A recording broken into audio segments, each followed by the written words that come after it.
เราสิมายิบกีบสางกีบสินต่อเนาะเอวเศร้าเก่าพอดีหันสี่ได้8กับ2กับเวียดถ่าย40พอดีหันสี่ได้10แล้วก็มาเอาเลยแถกถ่ายเขา10ไม้ไว้10เอวนี่8กับ2กับเวียด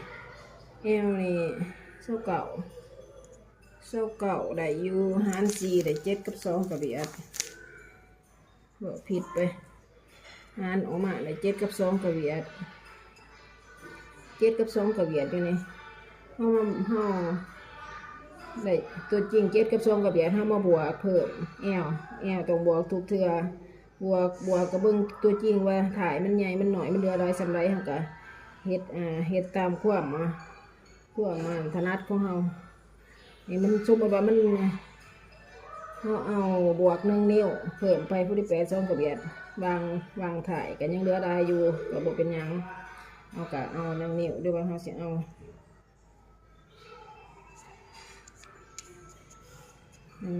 1 นิ้วกับ1กับเวียดก็ได้ผู้ที่ตัวนี้มันยังเหลืออยู่1กับ2กับเวียดวาง1 นิ้วกับ2กับเวียดผู้ที่เขาก็เลยเอาออกทอกันวางถ่ายแบบนี้ตัวนี้ขีดไม้ถ่ายเท่าไร8เท่ากับมาหารครึ่งเอาซ้ำ2 ครึ่งเลย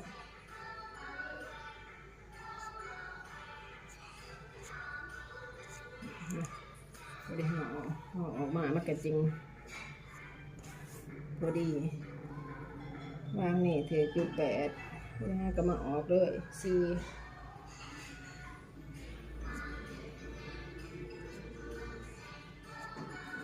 ห้ากับความถนัดของไฟของมันคอยถนัดแน่นี่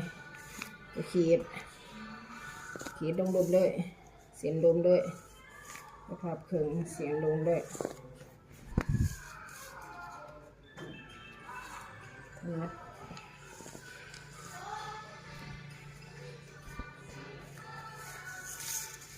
ขีดพวดไม่ใช่เอาเด็กเท่าไรก็นักหัวก็เอาหาเครื่องขีดถักขีดถ่ายได้เขาจะถ่ายเอาหก